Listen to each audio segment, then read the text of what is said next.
basically start as soon as I sit down. You can do one more time.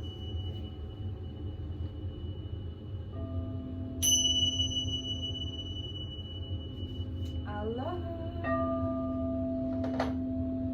Natasha, Kristen, Cassie, bringing to the Ringing Cedars of Russia book series, and for this video we are going to give you the explanation of the wedding rites in the Vedic culture, which is pre-Christian Russia. So our forebears, our ancestors that were living in joy and alignment and in their pristine origins. A union of two, a wedding. See how perfect that bill was at? The wedding rite, a bonding of two hearts. The wedding rite, a bonding of two hearts, took place with the participation of the whole village, sometimes several neighboring or even distant villages together. The lovers-to-be could meet in various ways. It could happen that two young people from the same settlement might fall in love. More frequently, this occurred at one of the major festivals where a number of villages got together, when two gazes met and a spark of feeling was ignited in their hearts. It did not matter whether he approached her or the other way around. They could tell a lot about each other's feelings simply by looking into each other's eyes. Aww. But there were words too, which, when translated into today's language, might sound something like this. With you, my beautiful goddess, I could create a space of love to last forever. He would tell his intended. My God, I am ready to help you in your grand co-creation. Next, the young lovers would jointly select a location for their future home. They would go together and visit the area around the settlement where he lived, and then visit a corresponding area near her village. And there was no need for the lovers to tell their parents of their plans.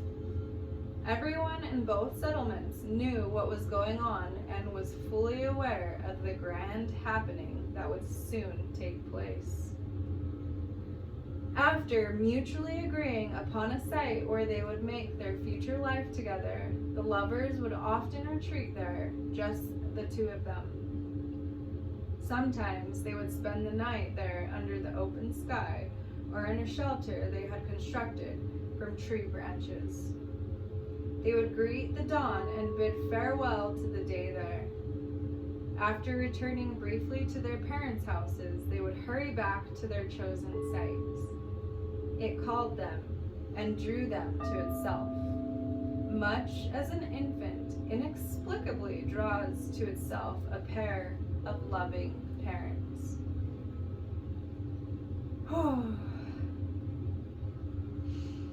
The parents did not ask the young lovers any questions. They simply waited in eager and joyful anticipation for their children to ask questions of them. All the while watching as their son or daughter spent time in deep meditation. And the children once more went off to their grand retreat. This might go on for months or even a year or two. And all during this time there would be no physical intimacy between the lovers. People in the Vedic settlements knew that these two lovers' hearts were creating a grand design, inspired by the energy of love.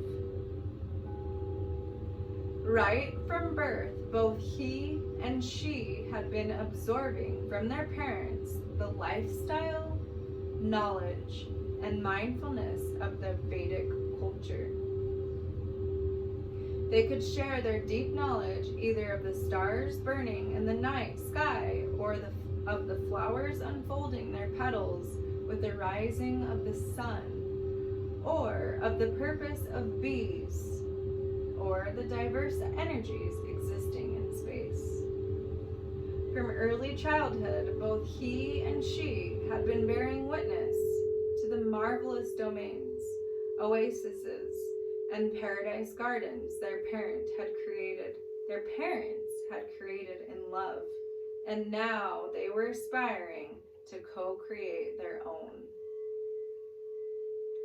On their chosen plot of land, a hectare or more in size, the lovers laid out a plan for their real life ahead. The task before them was to mentally formulate a design for their home and work out an arrangement for a wide variety of plant life, where everything could work in mutual support and harmony. Everything would be arranged to grow on its own without requiring any physical effort on man's part.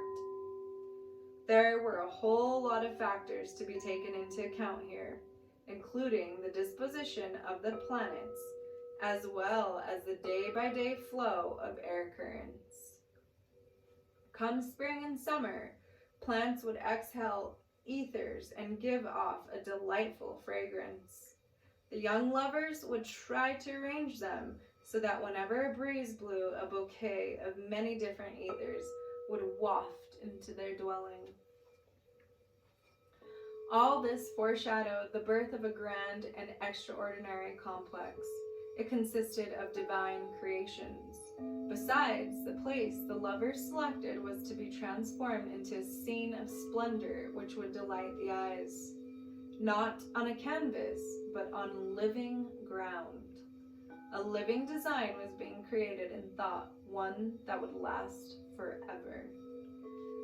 Even today, people can imagine how involved and concentrated thought can become when one is endeavoring to come up with a design for one's own home.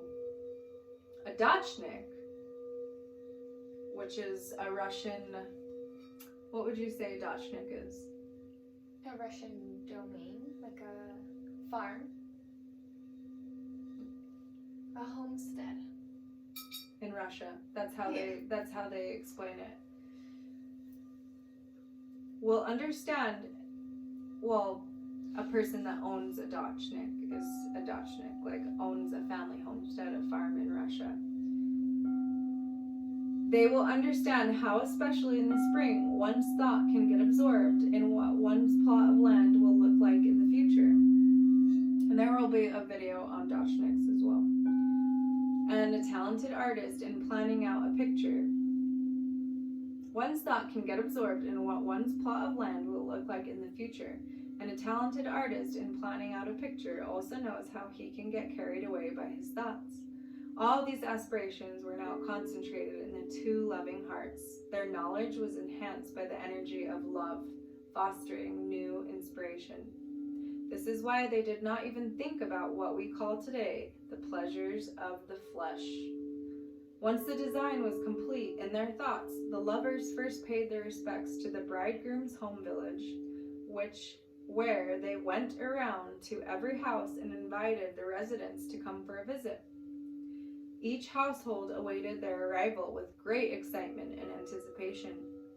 The people of the Vedic culture knew that when lovers came to see them, a new energy of the divine love would visit their domain, albeit just for a moment. And the marvelous space of each domain would smile at the energy of young love. There was no question of imagination or occult beliefs here. After all, even today, anyone finds the company of a good person more pleasant than that of an angry one. Lovers cannot be angry, especially when they come visiting as a couple. But in every family in the village, there was also a feeling of anxiety. Whenever the young couple dropped in on a garden, a courtyard, or a house, they would say just a few words to the residents, just a sentence to each one. Something like, "Oh, what a splendid apple tree you have," or "Your hat your cat has a knowing look, or your bear is a real worker, very considerate. To any resident hearing the lovers praise a tree growing in the garden or the household cat, this was a sign of respect shown by the younger generation to their elders' way of life. The appraisal was also sincere, for the one giving it was indicating that he too would like to have a tree or a bear of similar worth. It was with great pride and joy in the face of the whole village that each resident aspired to present the young couple with the object of their praise as a gift. And all would wait with anticipation for the day the couple had selected, when they would present their gifts to the bride and groom. In the meantime, the couple would also go from house to house in the bride's village. Sometimes it took 3 days to visit every family in the 2 settlements, sometimes more than a week. When the couple finished making their rounds and the selected day arrived, people both young and old would rise at dawn and begin hastening to the site of the young couple's new home for a visit. People would take up a position around the perimeter of the couple's selected domain, marked out by dry branches. In the middle, next to the shelter, a little mound rose out of the earth, decorated with flowers. Look now, and you will behold a most extraordinary scene. There he is. Look, here is a young man coming out to greet the residents of the 2 villages. He is magnificent, a virtual Apollo. With hair of russet brown and eyes of bright blue, he ascends the mound. Now, on top of the mound, Radomir, that is his name, is excited. The eyes of all the people present are fixed on him alone, and in the ensuing silence he begins his speech. In front of everyone assembled, he sets forth the design of a new space which he has co-created with his beloved. With the aid of hand gestures, Radomir tells where the apple tree will grow, as well as the cherry tree and the pear tree. He shows the location of future groves of pine, oak, cedar, and alder, along with the berry bushes will grow in between. What grasses and herbs will send forth their pleasant fragrances, and how easy it will be for bees to build their home among the trees, and where the workhorse of a bear will hibernate during the winter. He speaks quite quickly, with great inspiration, setting forth the carefully thought through design. He goes on speaking for about 3 hours, and the whole time the people listen with rapt attention. And each time the young man points to a spot where some living thing will grow, according to his grand design, someone from the group of people listening will go over and stand on the future site of the apple tree, pear tree, or cherry tree. Sometimes this individual is a woman, sometimes a man or an elderly person, but it could also be a child with eyes full of awareness, wisdom, and joyful contentment. Those stepping forth from the assembly are already holding in their hands saplings of the tree or plant designed for the selected spots where beauty is to unfold. As each one steps forth, the people bow to him, inasmuch as he has shown himself worthy of the young couple's appreciation, as they did the rounds of the village domains, for being able to bring forth beauty, which means he has been found worthy of appreciation on the part of the Creator, the Father of all, the all-loving God. That is not a conclusion reached through superstition. It is quite logical. People of the Vedic culture were not to treat the young couple designing the splendid oasis as deities. Such treatment was not unfounded. After all, the Creator had performed His creations in an impulse of inspiration and love. And these young lovers, likewise inspired by love, have now created a splendid design. Look, the young man has finished speaking. He comes down from the mound and goes over to where his bride is standing. She has been following the whole proceedings with great excitement and emotion. He grasps her hand and leads her to the mound, where they take up a position together. And the young man utters these words in front of everyone assembled. I have not created the space of love in isolation. Here is my marvelous inspiration standing beside me before you all. The girl, it would be better to refer to her as a maiden. And in the footnote, a maiden, the Russian word deva, her here translated maiden, is identical to the Sanskrit word denoting the nature spirits which help plants to grow. Initially lowers her eyes in the face of the whole gathering. Every woman has her own particular charm, but there come special moments in the life of every woman when she rises over everyone else. Such moments are not found in today's culture, but back then, look, standing on the mound, Libumilda. Libumilda is, in footnote, the ancient Slavic name derived from the roots liub, love, and mil, dear. As she is called, has raised her eyes to greet the people around her. The cries of excitement of the whole crowd have merged into one. The girl's face has broken into a smile, a bold smile, not a saucy one. She is overflowing with the energy of love. Her cheeks glow more intensely than usual. The maiden's clear eyes and body vibrant with health reached out to envelop the people and the whole space around them with a radiant warmth. For a moment, the whole scene falls silent, still.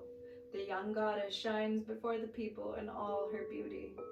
And so there is no question of haste as the maiden's parents, accompanied by the whole family, both young and old, solemnly make their way to the mound where the young couple are standing. They pause at the mound and bow to the couple, and the maiden's mother asks her daughter, all the wisdom of our family line lies in you. My daughter, tell me, do you see the future of the land you have chosen? Yes, Mama, I see it, replies the daughter. Tell me, daughter, dear. The mother continues, do you like everything about the future you have been shown? A young maiden might answer this question in a variety of ways. Most often she would say, yes, Mama, here will be a splendid paradise garden, a living home. But look and see, this particular temperamental girl, her cheeks flush with a bright glow, comes forth with a non-traditional response. The design is not bad. I really do like it. But still, I should like to add just a little something. Quickly jumping down from the mound, she all at once runs through the crowd to the edge of her future garden, where she stops and says, here is where an evergreen should grow, with a birch beside it. When a breeze blows from that direction, it will first meet the branches of the pine, then the birch, and after that the breeze will ask the trees of the garden to sing a tune. It will not be repeated exactly the same way each time, but it will always be a delight to the soul. And here, the maiden adds, running off a little to one side, here are flowers to grow. Here flowers are to grow. First, there will be a flush of red. Then over here a little later, violet will spring up, and burgundy over there. The maiden, all aglow like a fairy, starts dancing around her future garden, and once more the people remaining in the circle set themselves in motion, hurrying about to carry the seeds in their hands to the spots in the ground the high-spirited girl has pointed out. Upon finishing her dance, she once more runs up to the mound. Here, standing next to her chosen one, she says, now the space here will be splendid in its sheen. The earth will produce a most marvelous scene.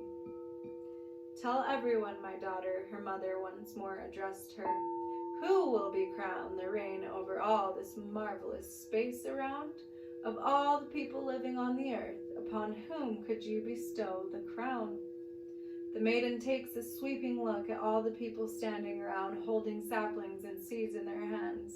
Each of them stands in a spot indicated by the young man according to his plan and the maiden's outline of the splendid scene to be. But no one is yet planting a seed in the ground. The sacred moment for that has not yet arrived. And at this point, the maiden turns to the young man standing beside her on the mound and says, almost in song, "He is worthy to wear the crown whose thought is able to create a future that will be splendid all around." With these words, the girl touches the shoulder of the young man standing beside her. He gets down on one knee before her, and the girl places on his head a most beautiful crown. A garland woven from sweet-smelling grasses by the maiden's own hand. Then, running her fingers 3 times through her fiancé's hair with her right hand, she takes hold of his head with her left and draws it a little closer to herself. Upon her signal, the young man stands up. Then, the girl runs down from the mound and bows her head ever so slightly in a sign of meekness. Right at this moment, the young man's father, accompanied by his whole family, is making his way over to the newly crowned groom. Approaching the mound, he stops and pauses in respect. Then the father begins speaking, his gaze fixed on his son. "Who are you whose thought is capable of creating a space of love?" Whereupon the young man replies, "I am your son, and I am the creator. I am your son, and I am the son of the Creator. A crown has been placed upon your head, a sign of a great mission to come. You who are wearing the crown, what will you do as you reign over your domain? I shall create a future that all around most splendid will remain. Where will you gain the strength and inspiration, my son, and crowned son of the Creator? In love. The energy of love is capable of wandering through the whole universe. How will you manage to see the reflection of universal love on the earth? There is one girl, Father, and for me, she's the reflection of universal love on the earth." With these words, the young man comes down to where the girl is standing, takes her by the hand, and leads her back up to the mound. Holding hands, they watch as the 2 families merge into a single group, sharing hugs and jokes and laughter. From the youngest child to the eldest present, everything becomes quiet once more when the young man holds up his hand and proclaims, "My thanks to all who heard me in this place. My soul has spoken of the creation of a new space. My thanks to all who have held the energy of love in such high esteem. May what has been conceived by the soul's dream now sprout from the earth." These words have the effect of setting all the people standing around in a joyful motion. And with pride and joy and great emotion, the people plant the seeds and saplings in the ground. Each one plants just one sapling in the spot indicated by the young man as set forth in his plan.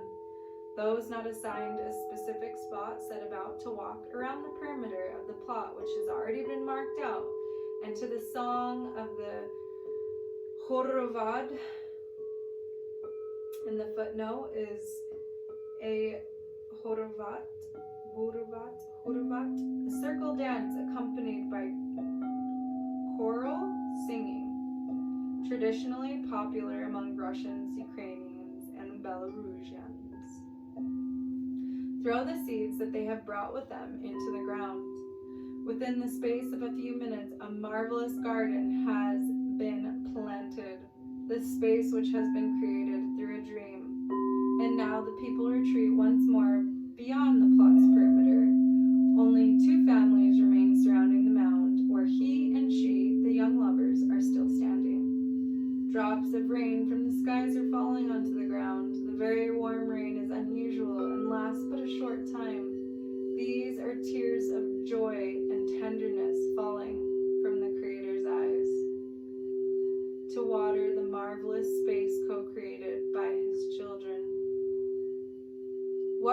dear for a parent than the marvelous creations of his children. And once again, the young man with the crown holds up his hand, and when all is quiet, says, "Let all the creatures given to man by the Creator live together with us in friendship." Whereupon the girl and the young man come down from the mound and head over to the shelter where they stayed while working out the design.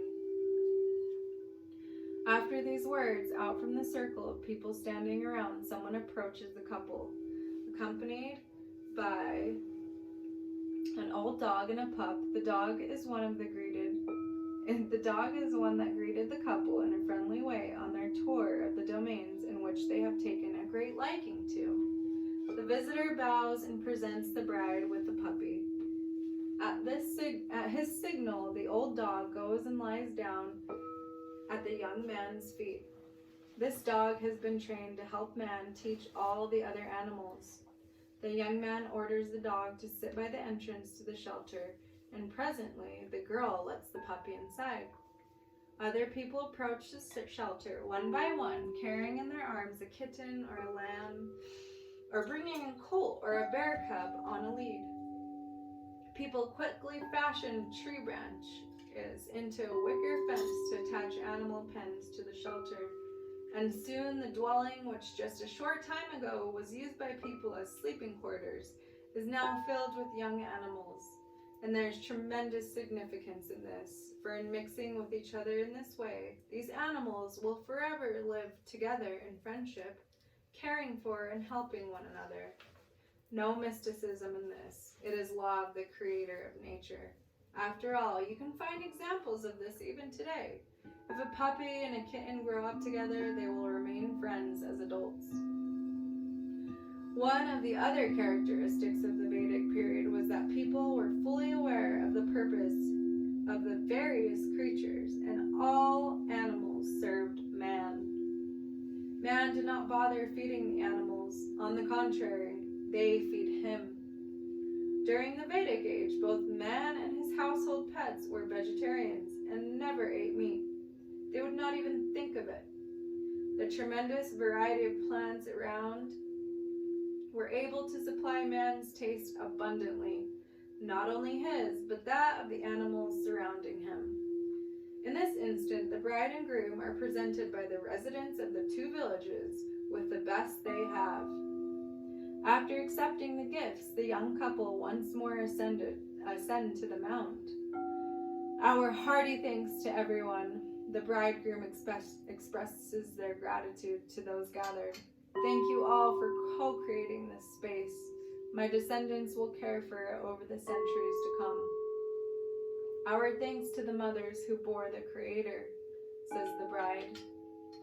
And turning to the young man, she adds, for the joy of the Creator of the sun, the moon, the sprinkle of the stars in the sky, and our most beautiful earth, we shall co-create everything you are able to think of. Together with you, my splendid goddess, and with people, the young man answers and adds, you alone are capable of inspiring my dreams. Once again, the young couple come down from the mound. They are immediately surrounded by their respective family, all congratulating them. And the people dance a choravat around the plot, accompanied by a joyful song. By this time, it is getting on toward evening. The young people each go back to their own home for 2 nights and a day. They will not see one another. Upon reaching home, after having spent so much effort creating, the young creator falls into a deep sleep. His beautiful bride does the same in her own bed. Those who remain at the spot where the co-creation took place in love will go on singing songs in a choravat. Older couples will go off by themselves with resurrected memories of how it all happened to them on a similar day of their own. And over the course of the following night and day, the best craftsmen from both villages will build the couple a little house to the accompaniment of songs and the choravat. They will fill the rows of timber tight together the moss and grass between them making a sweet-smelling bouquet. And by the end of that day, the women of the villages will place the best fruits of their harvest in the new home. The two mothers will cover the bed with a linen counterpane, and by the second night, every last one of the visitors will be gone from the domain. In the meantime, after a good night's sleep, the young man awoke on this day to see the sun rise over the earth, illuminating his parents' house with its glad rejoicing. His first thought was for the crown he had been given the day before. He took this and put it on his head, smiling at everyone, the picture of bliss. Accompanied by his brothers and sisters, he went over to a nearby stream to wash in fresh spring water. Passing through the garden on his way back to the house, Radomir caught sight of his mother. With a restrained smile, the mother began admiring her son. Whereupon the young man, bursting with excitement, could no longer restrain himself at the sight of his own mother. He picked her up in his arms with delight. Spinning around like a child, he exclaimed, "How marvelous is life all around, my dear Mama, Mama!" "Oh," his mother exclaimed, breaking into a laugh. Grandfather smiled behind his mustache. Grandmother then approached the happy pair, carrying a beautiful carved wooden ladle, and said, "Young god of ours, stop right there. You must spare your gladsome energies. Drink this tea of calming herbs so that your energy does not burn you. Its time will come the following day." After drinking the tea, the young man began conversing with his grandfather about the universe and the meaning of life. But the tea soon inclined him to sleep, and the young man, whom his grandmother called a young god, had soon nodded off to sleep on the handcrafted counterpane. What was happening? Why did the grandmother call her grandson a god? Was she exaggerating? Delighting in her admiration of the young man? Not at all. It was simply the case that her grandson had done deeds worthy of God's name. God had created the earth and everything living and growing upon it. And with all the knowledge he had assimilated from his forebears, the young man was able to distinguish the purpose and function of a multitude of creations, much to the delight of the Creator. This enabled him to create from them a marvelous living oasis, one capable of bringing joy not only to him and his beloved, but also to the generations of their children, and to people who would over the centuries look upon this splendid domain, which was created with love. Could any of all people's deeds on the earth have delighted God more? What better and more significant thing could a man do within the space of a human lifetime on the earth? In the Vedic culture, the wedding rite was no occult ritual. As an aspiration to the likeness of the divine being, it is one of tremendous practical significance. In showing his knowledge and aspirations to the people gathered, the young man in love was, in effect, being tested in front of them. His deeds showed that he inclined the knowledge of all the generations of his family, beginning with his pristine origins, and he added his own contribution too. His creation was appraised as worthy by all the people, and it was with great joy that they planted trees and herbs in the spots he indicated, and the marvelous co-creation will flourish each spring in ever more beautiful form. Yes, for all this, not a single neighbor would feel the slightest envy at the sight of it, since everyone has been involved in co-creating this marvelous space of love. Each one now has their own little shoot they planted in the new splendid domain. When domains like this begin to multiply, the whole earth will be clothed in God's own flourishing garden. And in the Vedic culture, everyone knew that man has been given life eternal. and that a splendid life repeats itself when those living now aspire to beauty and perfection. Domains of the Vedic culture, domains that were to be known in subsequent occult books as paradise, as people lost their vast store of knowledge and imagined that this paradise could be perceived only over the distant horizon beyond the clouds, and all to enhance the significance of so-called modern science and covering up the poverty of their own thought. There's no point in debating this without practical proof. But debate settling actions can be quite simple. Let all those worthy, scholarly luminaries now living on the earth try, for example, to set up just a single oasis for a single family, a task which, in the Vedic culture, every young man in love had to cope with. A domain which is home to a happy family should be able to satisfy all the food requirements of everybody living in it, hour by hour.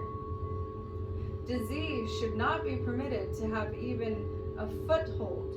The changing reality of the scene before man should be moved moment by moment, gladdened his gaze. It shouldn't delight the ear with an infinite variety of sounds, and the nostrils. It should delight the ear with an infinite variety of sounds, and the nostrils with flowering fragrances, and provided ethereal food for the soul, nourishing the newborn and preserving love forever. And so no member of the family should be wasting their energies on mundane concerns. Their thought should remain free. Thought is given to all people for creative purposes. The world of academy takes pride in its illusions. See, our ships are flying into space for the benefit of mankind. For mankind's benefit, you say? See all those bombs going off? They are to protect you. But are they really to protect us? See, this learned doctor has saved your life. But up to the point life was in the process of being annihilated moment by moment, by everyday concerns, they saved the life of a slave to prolong his suffering. The world of academy, how do you say that? Academy is no position to create even the similitude of a splendid domain, because, again, there is a law of the universe which says a single creator inspired by love is stronger than all the sciences combined, which are deprived of love. Now the newlywed young couple has slept his second night, his deep sleep undisturbed by anything. Only the image of his beloved sparkled and flashed like the stars. In his sleep, this image merged with the space they had created, the might and infinite variety of the universe. Ratimer awakens before dawn, and without a word to anyone, he puts on his garland and picks up a shirt that has been hand embroidered by his mother. Then he goes to the spring-fed stream. The moon illumines his path through the pre-dawn darkness, while garlands of stars twinkle in the heavens. After washing in the stream, he puts on his shirt and quickly makes his way to his sacred creation. The heavens begin to brighten, and there he stands alone on the spot where the two villages recently celebrated their joy, the place he created through his dream. The power of the feelings and sensations within a man at such a moment can scarcely be comprehended by anyone who has not experienced them at least once for himself. It can be said that these sensations and feelings are divine in nature, and they increase in quivering anticipation of the first ray of dawn, in which, there she is, his marvelous Yubamila. Illumined in the dawn's rays, she runs to greet him and their co-creation. This vision incarnate runs to meet Ratimer, while perfection, of course, knows no real limit. It seems as though time has suddenly stopped for the two of them. Enveloped in the mist of their feelings, they enter their new house. The table is spread with delicates, and a tempting fragrance of dried flowers wafts from the embroidered counterpane on the bed. "What are you thinking about right now?" she asks him in a heated whisper. "About him, our future child." And Radimer gives a quiver as he looks at Lubomilda. "My, how beautiful you are." No longer able to contain himself, he very tenderly touches her shoulder and cheek. Both are enveloped in the warm breath of love and carried away to unknown heights. Nobody in a million years will ever be able to describe in detail what happens between him and her when, merging into one, in the impulse of mutual love, two people work out the likeness of themselves and God. But the God people of the Vedic culture knew precisely that after that inexplicable miracle takes place, merging two into one, each of them still retains their individuality. And at the same time, for one inexplicable moment, the universe quivers at the sight. The soul of a newborn child runs trippingly, barefoot through the stars to the earth, embodying in himself the union of two plus a third as one. This act of sanctifying the union of two people in love during the Vedic age can by no means be considered a manifestation of the occult. It was an entirely rational act corresponding to their way of life. The ever-increasing feeling of love for one another in every family coupling bore witness to the level of this culture. In our modern day, this feeling of mutual love in married couples always tends to dissipate after a while. The energy of love is no longer within them, and this is something accepted as a given by human society. But this scenario is unnatural to man. It tells us that the lifestyle people lead today is unnatural. A loving couple in the Vedic culture realized, not with their mind, but with their heart and soul, that the spark of the feeling of love is a call to a divine co-creation. Take note of what the couple originally aspired to. Together, an impulse of inspiration, they mentally worked out their design, the design of a space for their love. It was in this space they had created that their child was conceived. 3 significant feelings of love merged into one for eternity. After all, a man, for reasons he cannot explain even to himself, retains a strong reverence all his life for his family domain, his motherland, for his child, and for the woman with whom all this was co-created. It is only 3 feelings of love, not a single feeling all by itself, that can live for eternity. The birth of a son or daughter to a Vedic age family was also the occasion for a grand celebration and a life-significant rite. And there were many other celebrations back in those days, and there was absolutely no marital infidelity. Millions of happy families made the earth a delightsome place. It is the ranks of historians today in their efforts to please the powers that be who say that pristine man was once stupid. That this man killed animals, ate their meat in a frenzy, and dressed himself in their skins. A monstrous lie is necessary to people trying to cover up their monstrous deeds. So that is the wedding rites, a very beautiful part in book 6, chapter 5, I believe, page 103, if you'd like to follow along once again.